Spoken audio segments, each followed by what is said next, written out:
Welcome to day 152 of our one-year Bible reading plan.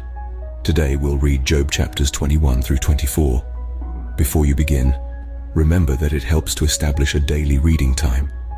Begin with a short prayer, asking the Holy Spirit for wisdom and understanding.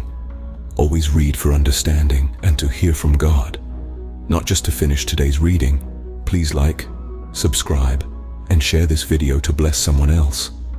Now, let's begin. Job chapter 21, verse 1. Then Job replied, "Listen carefully to my words, let this be the consolation you give me. Bear with me while I speak, and after I have spoken, mock on. Is my complaint directed to a human being? Why should I not be impatient? Look at me and be appalled. Clap your hand over your mouth. When I think about this, I am terrified. Trembling seizes my body. Why do the wicked live on, growing old and increasing in power? They see their children established around them, their offspring before their eyes. Their homes are safe and free from fear. The rod of God is not on them." Verse 10. "Their bulls never fail to breed. Their cows calve and do not miscarry. They send forth their children as a flock. Their little ones dance about. They sing to the music of timbrel and lyre. They make merry to the sound of the pipe. They spend their years in prosperity and go down to the grave in peace. Yet they say to God, 'Leave us alone. We have no desire to know your ways. Who is the Almighty that we should serve him? What would we gain by praying to him?'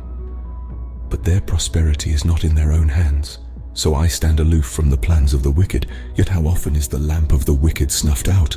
How often does calamity come upon them, the fate God allots in his anger? How often are they like straw before the wind, like chaff swept away by a gale? It is said, God stores up the punishment of the wicked for their children. Let him repay the wicked, so that they themselves will experience it." Verse 20. "Let their own eyes see their destruction.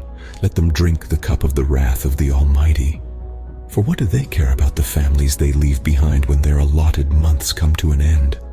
Can anyone teach knowledge to God, since he judges even the highest?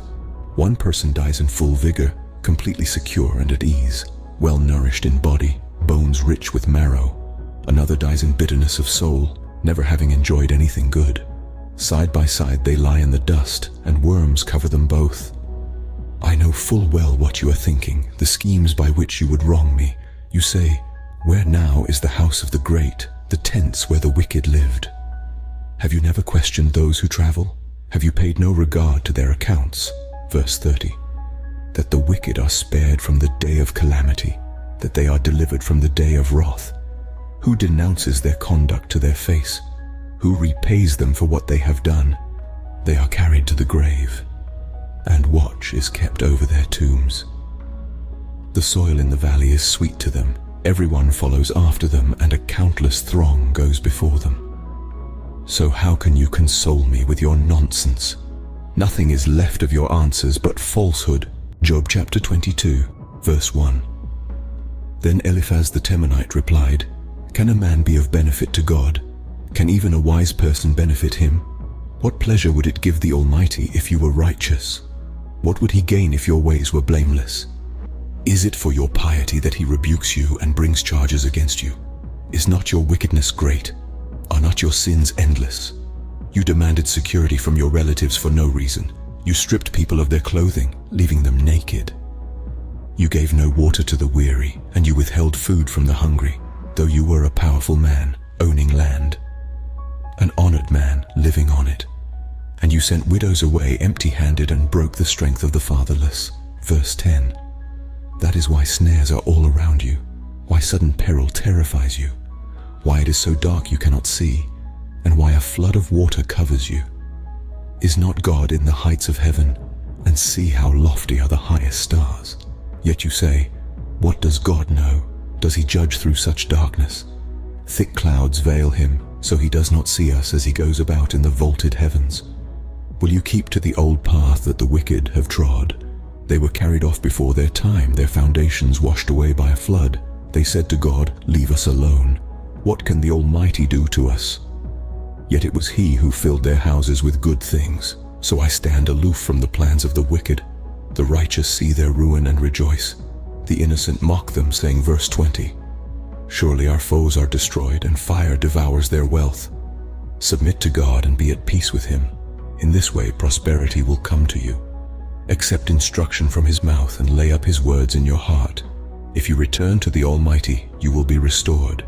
If you remove wickedness far from your tent and assign your nuggets to the dust, your gold of Ophir to the rocks in the ravines, then the Almighty will be your gold, the choicest silver for you.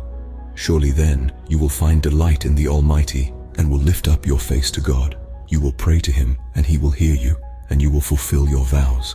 What you decide on will be done, and light will shine on your ways. When people are brought low and you say, lift them up, then he will save the downcast. Verse 30, he will deliver even one who is not innocent, who will be delivered through the cleanness of your hands. Job chapter 23, verse 1. Then Job replied, even today my complaint is bitter. His hand is heavy in spite of my groaning. If only I knew where to find him. If only I could go to his dwelling. I would state my case before him and fill my mouth with arguments. I would find out what he would answer me and consider what he would say to me. Would he vigorously oppose me? No, he would not press charges against me. There the upright can establish their innocence before him, and there I would be delivered forever from my judge. But if I go to the east, he is not there. If I go to the west, I do not find him. When he is at work in the north, I do not see him. When he turns to the south, I catch no glimpse of him. Verse 10. But he knows the way that I take. When he has tested me, I will come forth as gold. My feet have closely followed his steps. I have kept to his way without turning aside. I have not departed from the commands of his lips.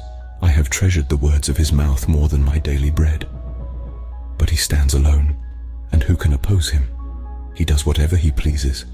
He carries out his decree against me, and many such plans he still has in store. That is why I am terrified before him.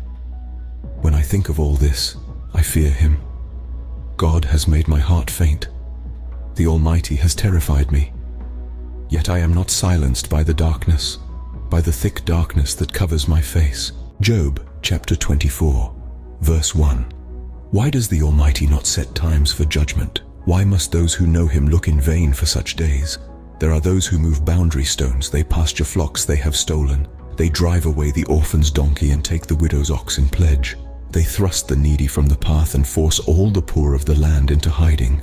Like wild donkeys in the desert, the poor go about their labor of foraging food. The wasteland provides food for their children. They gather fodder in the fields and glean in the vineyards of the wicked. Lacking clothes, they spend the night naked. They have nothing to cover themselves in the cold. They are drenched by mountain rains and hug the rocks for lack of shelter. The fatherless child is snatched from the breast. The infant of the poor is seized for a debt. Verse 10. Lacking clothes, they go about naked. They carry the sheaves, but still go hungry. They crush olives among the terraces. They tread the winepresses, yet suffer thirst. The groans of the dying rise from the city, and the souls of the wounded cry out for help. But God charges no one with wrongdoing. There are those who rebel against the light, who do not know its ways or stay in its paths. When daylight is gone, the murderer rises up, kills the poor and needy, and in the night steals forth like a thief. The eye of the adulterer watches for dusk. He thinks, no eye will see me, and he keeps his face concealed. In the dark, thieves break into houses, but by day they shut themselves in. They want nothing to do with the light. For all of them, midnight is their morning. They make friends with the terrors of darkness. Yet they are foam on the surface of the water. Their portion of the land is cursed, so that no one goes to the vineyards. As heat and drought snatch away the melted snow, so the grave snatches away those who have sinned. Verse 20. The womb forgets them. The worm feasts on them. The wicked are no longer remembered, but are broken like a tree. They prey on the barren and childless woman, and to the widow they show no kindness. But God drags away the mighty by his power. Though they become established, they have no assurance of life. He may let them rest in a feeling of security, but his eyes are on their ways. For a little while they are exalted, and then they are gone. They are brought low and gathered up like all others. They are cut off like heads of grain. If this is not so, who can prove me false and reduce my words to nothing? This concludes Job chapters 21 through 24 for day 152. We hope you are enjoying these daily videos. Remember to check the description box for links and resources. Thank you for watching. Please like, share, and subscribe. Your support helps spread God's word to reach more people on YouTube. We'll see you in the next video for our day 153 reading.